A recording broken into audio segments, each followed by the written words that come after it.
But I wanted to tell you today about the Minerva story. And the Minerva story has two beginnings. One beginning was 20 years ago, and one was 2 years ago. We'll spend the bulk of our time today talking about the story that started 2 years ago. But beginning 20 years ago, we'll provide you some helpful context as to why we're doing all of this. When I was a freshman at the University of Pennsylvania, I was fortunate enough to take a class on the history of universities. And this class helped me understand the purpose of what the world's great universities were formed to be. They were formed not to find a job for their graduates, not to find a place for their graduates to spend 4 years and have fun and meet people. The purpose of the world's great universities was to educate those individuals who will then create and lead the major institutions of the world. They were the caretakers of our societies. And the responsibility that was placed in the hands of those individuals and then in the institutions that were in charge of developing their intellect over those 4 years was enormous. The difficulty that I noticed when I was a freshman 20 years ago was that the purpose of these universities, to educate the leaders of society, to bring them together, to help them think about the rest of society ahead of themselves, to help them think about creative solutions to the world's most complex problems, that the founding principles of those universities were in many cases lost. Instead of working towards the betterment of society, students came to those universities to work on the betterment of themselves. And in that process, they actually did neither. They didn't really live up to their full potential, and they didn't have the kind of benefit that was present for society or was necessary for society. And so what I did was I put together an idea, a plan, to reform the Ivy League, to actually change the way curricula would be delivered, to make general education more about the analytical tools and communication tools that every leader should have the course of instruction be at once more theoretical and more practical in the ideals of Benjamin Franklin, who founded the University of Pennsylvania. And to, in general, show students how to do something that is greater than themselves. I had a very interesting reaction when I told people about these ideas. On the one hand, they said, wow, this is really interesting, much better than what we do today. And on the other hand, they said, it's never going to happen. That was a little puzzling to me. If there was a better idea, why wouldn't universities just adopt this? And so I went and spent my 4 years as an undergraduate trying to lobby for reform of these institutions, beginning with mine. And indeed, the feedback that I got from these professors and administrators proved to be true. Yes, everybody liked the ideas. They thought that there should be greater structure to the way that liberal arts education is delivered, that there should be more efficacy, more value, and nothing happened. And nothing happened because these institutions had no reason to reform. And so after 4 years, I gave up. I figured I did as much as I could within the institution.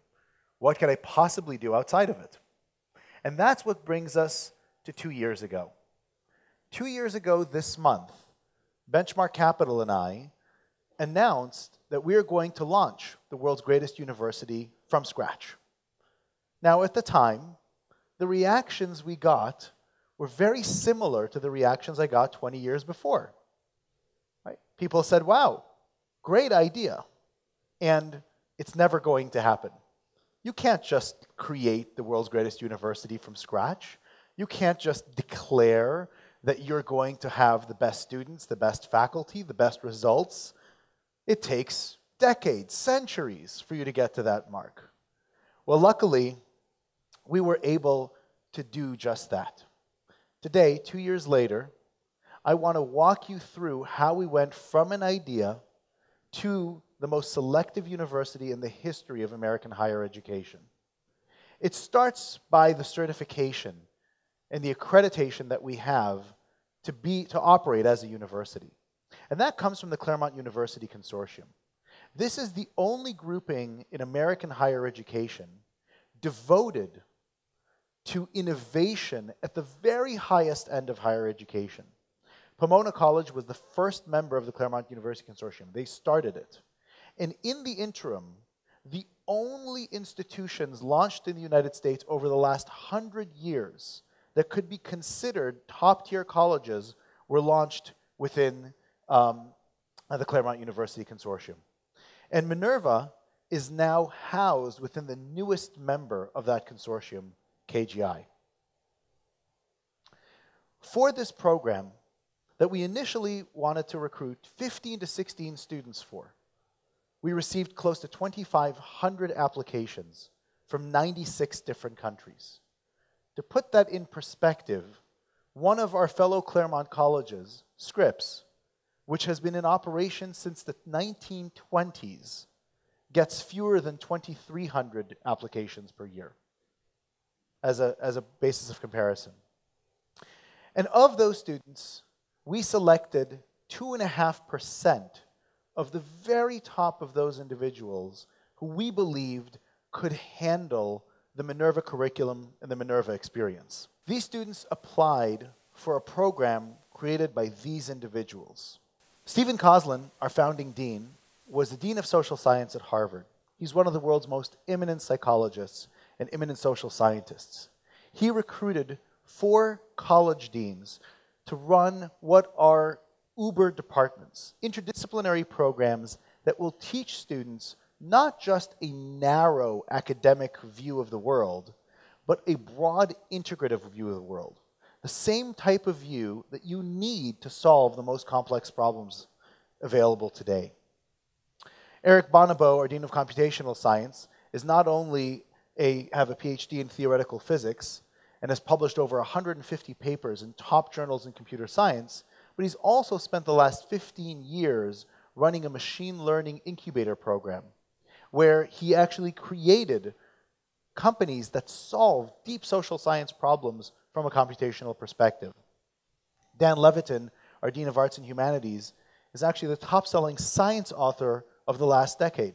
But he was also a musician and an executive in the music industry before he became an academic. Diane Halpern, who was the president of the American Psychological Association, is someone who wrote the book on how to teach critical thinking. And that book, in fact, is in its 5th edition. And Jim Sterling, who is the director of the Minerva Labs and our interim dean of natural science, is one of the world's foremost experts on microfluidics and lab automation. And he was the founding faculty member of KGI, the Claremont College where we're housed. These individuals have put together a curriculum that is highly structured, yet allows for flexibility at the same time. We started by asking, what is it that we want to produce? What kinds of graduates do we want to see coming out of Minerva? Well, we wanted to create great innovators and leaders in a variety of disciplines, but from a global context. In order to do that, we thought of what are the 3 core capacities of these types of individuals. Those core capacities are to think critically, think creatively, and communicating effectively. Now, in order to do things like that, you can't simply say, we're just going to teach that. In fact, that's what most universities would say. But you actually have to create a curriculum around those goals. In order to do that, the deans took those 3 broad areas and broke them down into more than 90 habits of mind and foundational concepts. These are the building blocks that are necessary to understand how to analyze the world around you, how to think creatively about solving the problems that you see, and how to communicate effectively so that others will understand your innovation and follow your lead. These components are then taught in our foundation year, our first year at Minerva.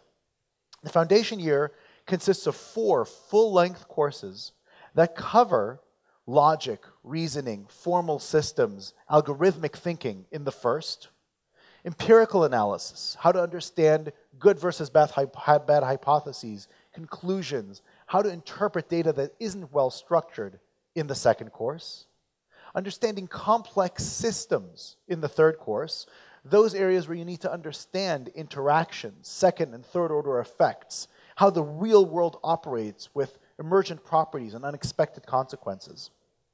And then, in the fourth course, have a firm grounding in multimodal communications. Not only have the rhetorical skills that are necessary to address a crowd or to have a conversation with an individual, but be able to be effective whether you're speaking or writing or presenting a presentation or using music. How do you have the most impact possible in the allotted time that you have? After that founding year, the most important thing is when you teach these principles isn't just to say, I've taught them and I'm done. It's actually to engage the student. And so engagement comes in various forms. In the first form, we create all of our classes to be small seminar in size. A maximum of 19 students per class attend any given course. The courses are also not just small in size, but they're built for active learning, which means that every single class engages every student.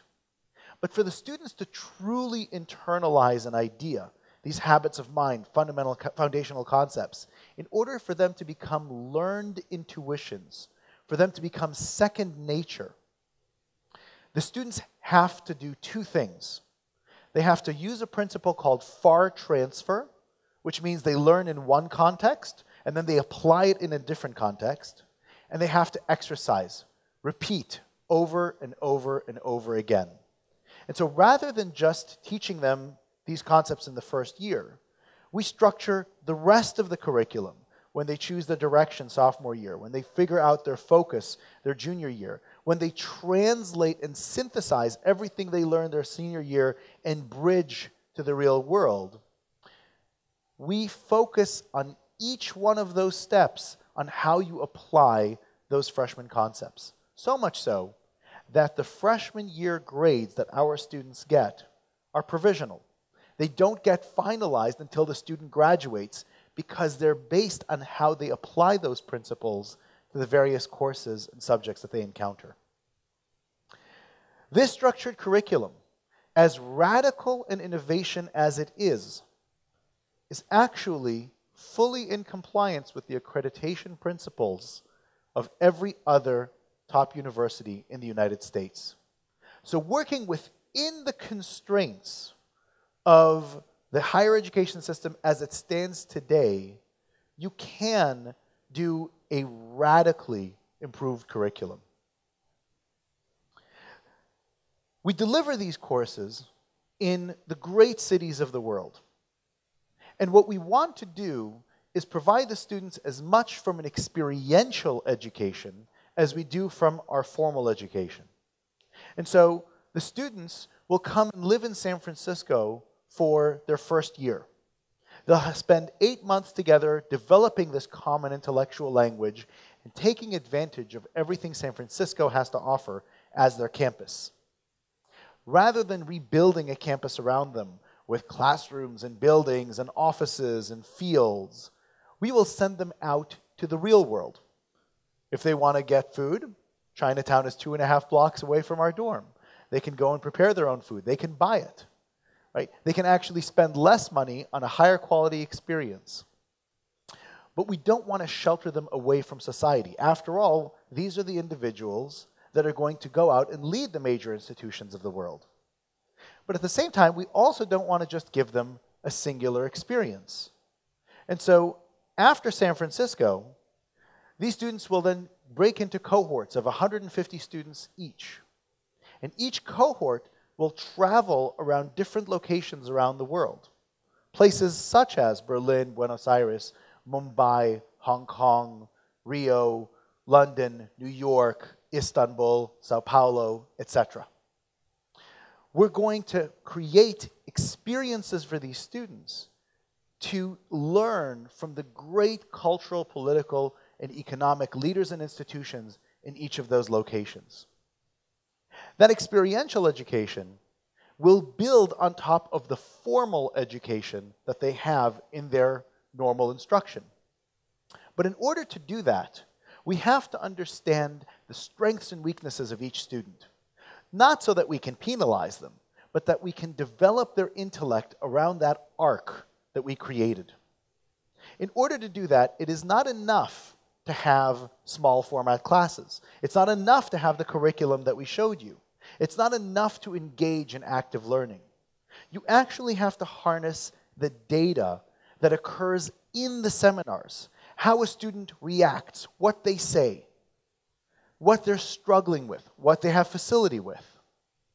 And when you bring all of that together, you can develop this intellect of every one of those students, even though they get taught by different professors on different subjects in a field of their choosing. What I'm about to show you is the future of the best in education. In order to deliver this kind of education, we can't do this. We can't actually get students in a room.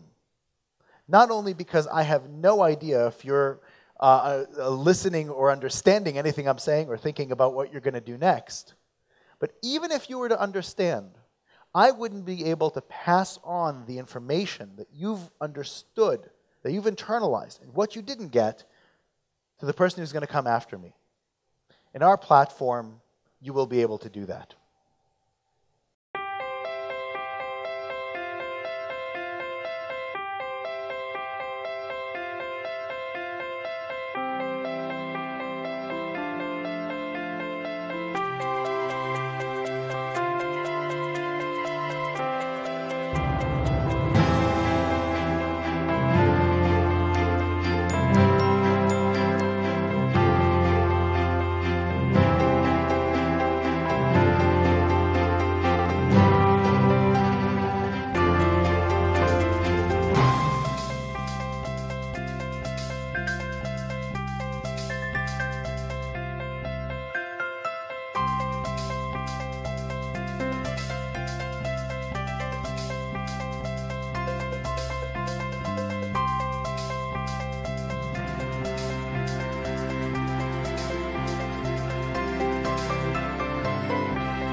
Achieve something truly extraordinary. That process to develop what we believe is a perfect university, a perfect environment, a perfect learning platform, a perfect curriculum, is what attracted these individuals. These are members of our founding class, each and every one of them absolutely extraordinary. Not only brilliant as individuals, not only hardworking and mature, not only people who have accomplished in high school what many people have not accomplished in their entire lifetime, but the thing that surprised us most is that they are humble. They recognize the need, despite where they've gotten, for them to actually learn and be pushed further. And because of that, this is your first glance at some of the people who will shape all of our collective future. Thank you.